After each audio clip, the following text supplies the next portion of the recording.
Congressional Democrats are now calling for President Trump's removal from office following his extreme threats against Iran. They say the ceasefire isn't enough and are calling for Congress to rein in the Trump administration. Well, a 2-week ceasefire is insufficient. We need a permanent end to Donald Trump's reckless war of choice. House Democrats have demanded that Speaker Mike Johnson immediately reconvene the House back into session so we can move a war powers. Ladies and gentlemen. Yesterday, more than 70 lawmakers in separate posts on social media suggested the president's cabinet must invoke the 25th Amendment and admit he's unfit for office. Congress should pass impeachment articles and vote to convict him, or both. During his first term, he was impeached twice and acquitted. Welcome back, everybody. This is Adam. Members of Congress are publicly demanding Trump's immediate removal from office, not after an investigation or next year, but right now. The urgency and directness of the calls mark a turning point that political historians will study for generations. Now, I know what some of you are thinking. You've heard this before. You've seen the headlines. You've watched the cable news chyrons flash the same dramatic language. But here's the thing that separates this moment from everything that came before it. This isn't some tiny fringe group of lawmakers making noise to raise their profiles. This isn't 3 or 4 backbenchers looking for attention. We are talking about more than 70 sitting Democratic members of Congress who have publicly, officially, on the record, called for Trump's removal. Let me repeat that number because it matters. 70. And that number, that list, that coalition is growing by the day. Every hour brings a new name, a new statement, a new voice joining the chorus. So, Vedika, Donald Trump may have announced a ceasefire in Iran, but it's done little to quieten the growing wave of Democratic lawmakers calling for his removal via the 25th Amendment. Tell us more. Yes, Jenny, it's true that scores of Democrats have been raising the alarm about Donald Trump's mental stability and have been calling for his removal, saying that he is unfit to serve. And this is after he used genocidal language at Iran on Tuesday, where he posted, "A whole civilization will die tonight, never to be brought back again." There was also his expletive-laden Easter Sunday post, where he told Iran to open the strait or that they will be living in hell. And this tentative ceasefire agreement hasn't done much to quash these calls for removal, because over 80 House Democrats have made social media posts saying that Trump's cabinet should invoke the 25th Amendment to the Constitution, declaring him unfit to serve, or Congress should impeach and convict him, or both. Now, multiple Democratic lawmakers have posted online saying that Trump has continued to decline, that he's not fit to leave, calling him unhinged or maniacal. Before you roll your eyes and dismiss this as business as usual in Washington, before you say, yeah, they always say this and nothing ever happens, I need you to actually hear what's being said and understand why this time is genuinely different. And if you don't believe me, if you think this is just the same old political theater we've seen a dozen times before, then stick with me through the end of this. Because by the time I'm done laying this out, you're going to see exactly why everyone who knows how Washington works is suddenly very, very nervous. Let me tell you about the moment that changed everything. The event that turned this from whispered conversations in congressional hallways into full public demands for removal. We're talking about a threat that came directly from the White House. Not a carefully worded diplomatic warning. Not a measured response designed to de-escalate tensions. We are talking about something so extreme, so potentially catastrophic, that it made seasoned foreign policy experts choke on their coffee. According to multiple sources, Trump reportedly delivered a message to Iranian leadership that included language about destroying an entire civilization if his demands weren't met. Some of these posts the president has made, like the one threatening to end a civilization, has drawn a lot of criticism.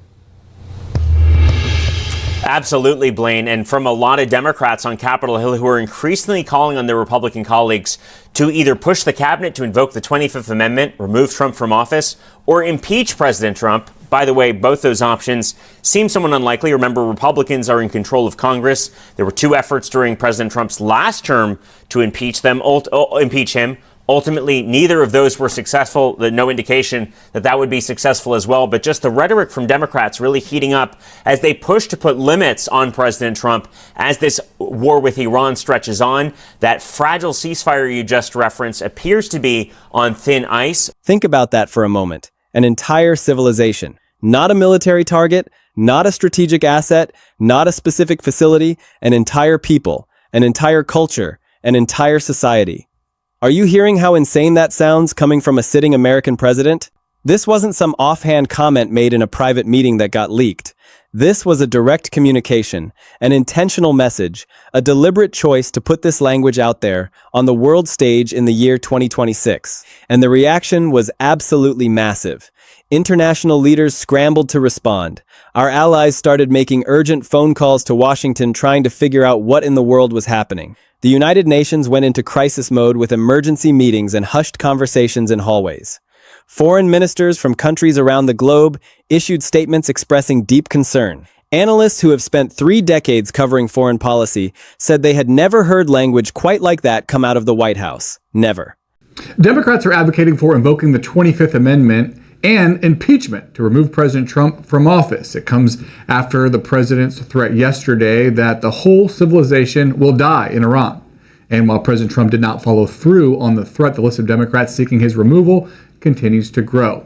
Here to break it down is the Hill's White House columnist Niall Stanage. Hey, Niall. So at least 70 Democrats have called for President Trump's cabinet to invoke the 25th Amendment. There's no indication that that is being considered. But how do you think we should consider this, maybe on a messaging standpoint from Democrats? I think messaging is the key word, Drew. This is really a messaging tactic or a messaging maneuver to try to underscore what Democrats see as an instability on the part of the president. They are trying to dramatize that by suggesting the 25th Amendment should be invoked to essentially kick him out. There is no possibility that that will happen, not least because the cabinet is full of his allies. Not during the Cold War, not during the height of tensions with various adversaries. Never. And here at home, something fascinating happened. The response wasn't just coming from the usual suspects. Democrats obviously were appalled. But what really caught everyone's attention was when voices from the right, actual Republicans, started asking the same question out loud. Is this man fit to hold this office? Is he really the right person to have his finger on the nuclear button? Those questions didn't emerge from political strategy sessions. They came from genuine human concern. People heard what was said, and it scared them. Not because they disagreed with Trump's foreign policy approach, but because the language itself, the framing, the threat, crossed lines that most people didn't even know existed in modern American presidential discourse. This is where the story takes an even more interesting turn because we've been here before. We've been at this exact crossroads. Not once, but twice. Trump has actually been impeached 2 times in American history. 2 times. And both of those times, he walked right out of it. The Senate acquitted him. He kept his job. He went right back to the Oval Office like nothing ever happened. So when you hear the word impeachment now, a lot of people, a lot of Americans across the political spectrum just tune out completely. Their brains go to that familiar place of, well, here we go again. Another impeachment that goes nowhere. Another show trial. Another waste of time and taxpayer money. They say, okay, cool. They impeach him. The Senate lets him go. Nothing changes. And we do this whole song and dance again in a couple of years? Honestly, I completely get that reaction. The cynicism makes perfect sense. The process has become almost a punchline for a huge portion of Americans. People who hate Trump think it never works anyway. People who support Trump think it's always a witch hunt designed to undo election results. And everyone in the middle, the vast majority of people just trying to live their lives and pay their bills, they're just exhausted by the whole thing. It feels like Washington's spinning its wheels while the rest of the country moves on. But here's what I desperately need you to understand. What's happening right now is not just another political tantrum. It's not just Democrats throwing a fit because things didn't go their way in the last election. What we are witnessing in real time is a growing, serious, constitutional-level conversation about whether the mechanisms we have, impeachment, the 25th Amendment, are fast enough, strong enough, and effective enough to handle what's going on inside this White House. This conversation has teeth this time. Real teeth. The kind of teeth that make powerful people in Washington nervous. The kind of teeth that keep White House counsel up at night. The kind of teeth that make Republican senators start thinking about their legacy and what history will say about them. So, let's actually get into the details. Let's talk about what's being said, who's saying it, what's actually being proposed, what it would genuinely take to remove a sitting president, and most importantly, what all of this means for you, for the country, and for whatever comes next. Because this is not fading away. This is not a 48-hour news cycle that disappears by tomorrow morning. And if you're not paying close attention, you're going to miss one of the most consequential moments in modern American political history. So stay with me, This is going to be a wild ride. Let me back up and build this thing from the ground up. Because most people, and I mean most people, are missing the full picture here. They're seeing pieces of the story. A headline here, a social media post there, a cable news segment that's more heat than light. But when you see the whole picture, when you understand how all the pieces fit together, it hits completely differently. Trust me on this. First, let's talk about the Iran threat clearly and directly.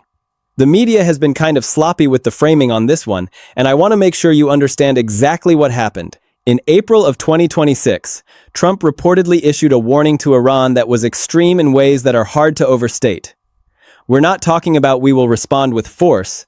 We're not talking about there will be consequences. We are talking about language explicitly describing the potential destruction of an entire civilization. That's the framing that came out of credible sources. And look, you can debate the exact wording. You can debate what was said and in what specific context. But the reaction from lawmakers tells you everything you need to know. You don't get 70+ members of Congress calling for someone's removal over a misunderstanding. You just don't. That kind of coordinated public response takes real fuel. And this threat was absolutely the fuel. Here's the thing that gets me. This is the kind of language that if any other world leader said it, we would be calling it a war crime threat. We would be talking about international tribunals. We would be having emergency sessions at the United Nations with ambassadors raising their voices and demanding accountability. But because it's Trump, a certain chunk of the population is going to say, he was just being tough. Calm down. The media is overreacting. And maybe some of those people are right to some degree. Maybe. But maybe not.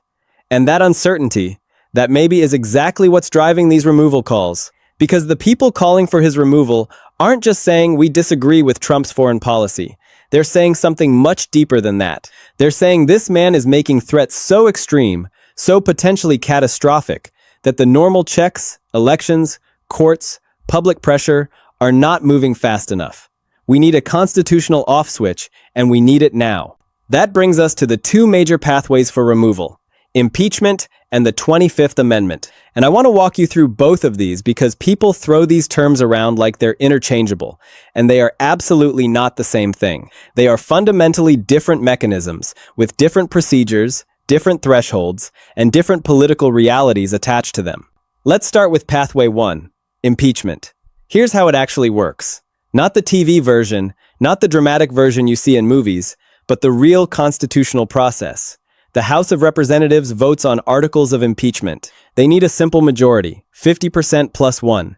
If they vote yes, the president is impeached. And that's it. That's all impeachment is technically. It's essentially like an indictment. It does not remove anyone from anything on its own. It's the formal charging document. Then it goes to the Senate for trial. And in the Senate, you need a 2/3 vote to convict. 2/3 of all senators. That is 67 votes. Right now, Democrats do not have 67 votes. Not even close. They would need a massive chunk of Republicans to cross the aisle and vote with them. And yeah, that is a very steep climb, possibly the steepest climb in modern political history. Now, here's the historical part that really matters. Trump was impeached in December of 2019. The charges were abuse of power and obstruction of Congress. This was over the Ukraine situation. The whole withholding military aid, pressuring a foreign government to investigate a political rival situation. The House voted yes, the Senate said no, he stayed in office. Then, January of 2021 happens. And we all know what happened at the Capitol. The House impeached him again, this time for incitement of insurrection. And this time it wasn't just Democrats. 10 House Republicans voted yes. 10. That was historic. It was the first time a president was ever impeached twice in American history.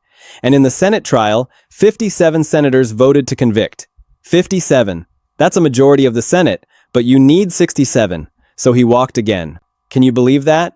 57 senators, that's 50 Democrats plus 7 Republicans, looked at the evidence and said, yes, this man should be convicted. And it still wasn't enough because the rules are the rules. And in this case, the rules protected him. That's not an opinion. That's just the mathematical reality. So now we're in 2026, and the question is, would a third impeachment go any differently? Probably not. If we're being real with each other, the math has not changed that dramatically. Republicans still control enough of the Senate to block a conviction. Unless something major shifts, and I mean truly major, the votes are likely not there. But here's why people are still pushing for it anyway. Because impeachment is not only about removal, it's also about the record.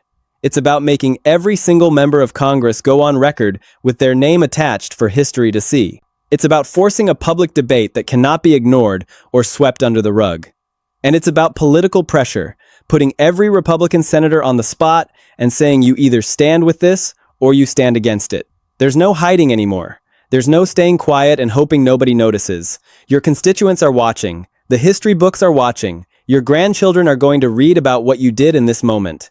Now, Pathway 2, the 25th Amendment.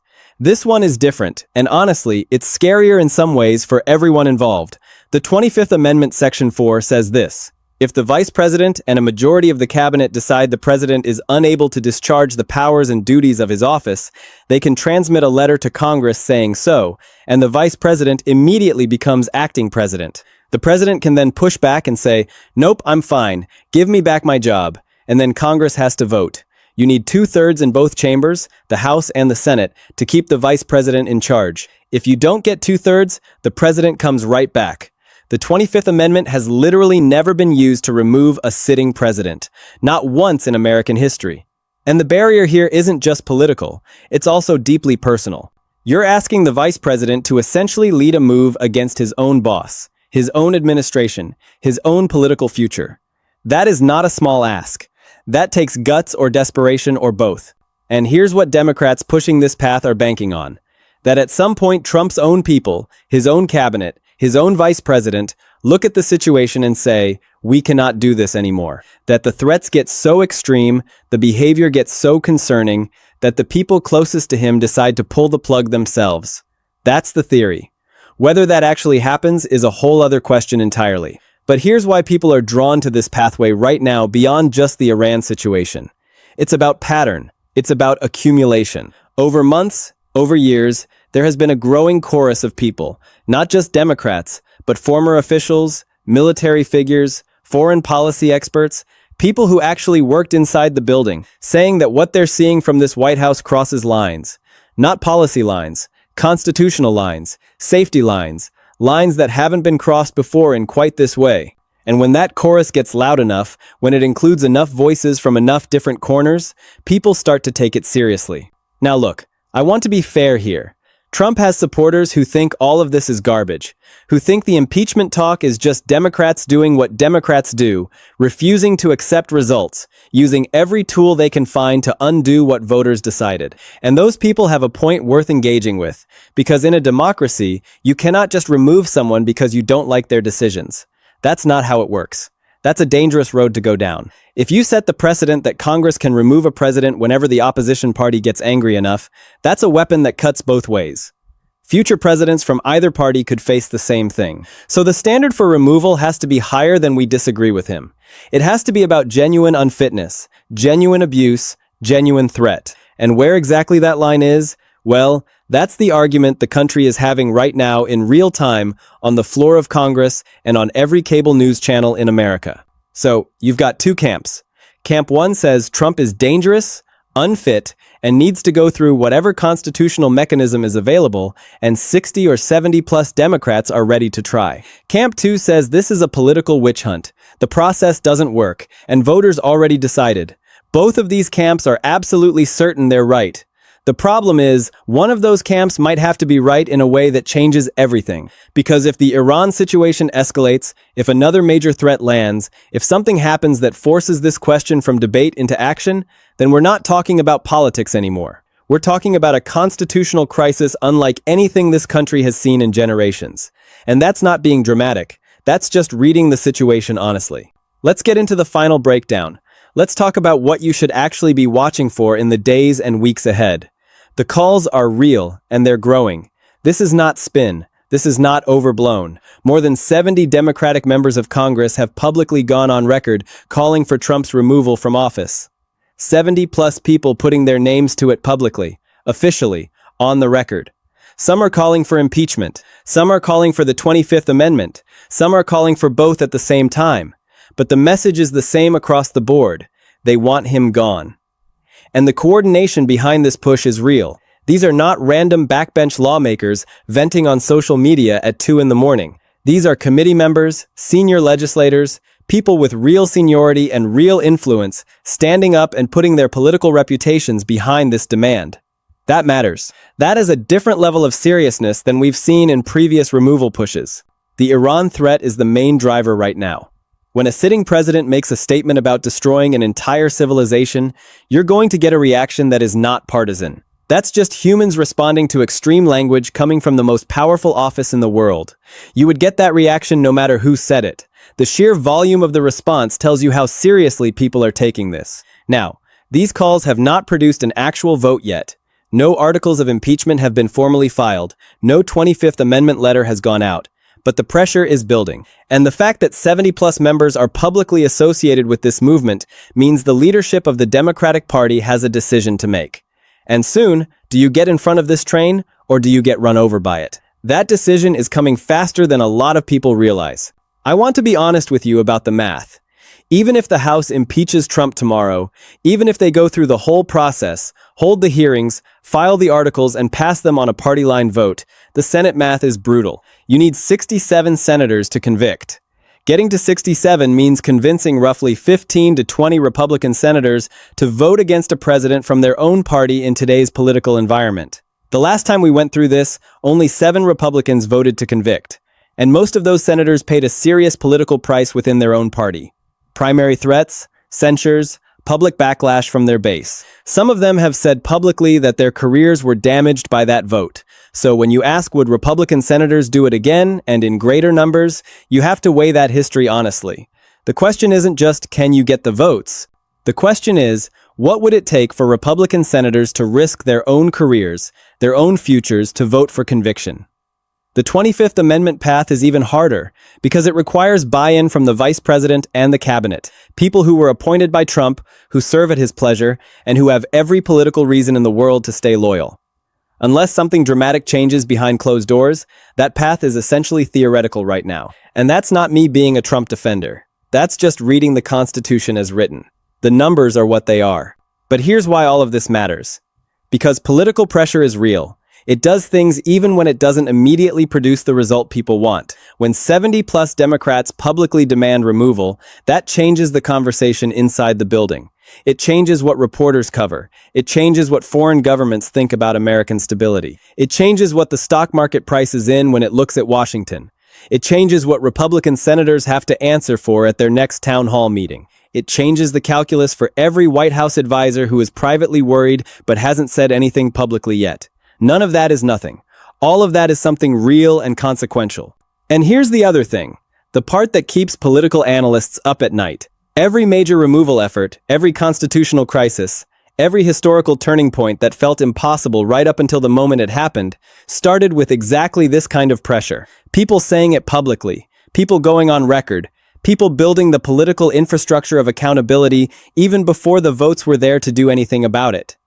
Richard Nixon wasn't removed. He resigned because the pressure built until it became politically impossible to stay, and nobody predicted that either right up until the moment it happened. His own party eventually told him the votes weren't going to be there, and that was the end. The push to remove Trump is real and urgent, with 70+ Democrats, advocacy campaigns, and international pressure building, but no final vote has happened yet. The pressure cooker is rattling, and whether it boils over into actual proceedings or something else, the next few weeks could be the most critical of the presidency.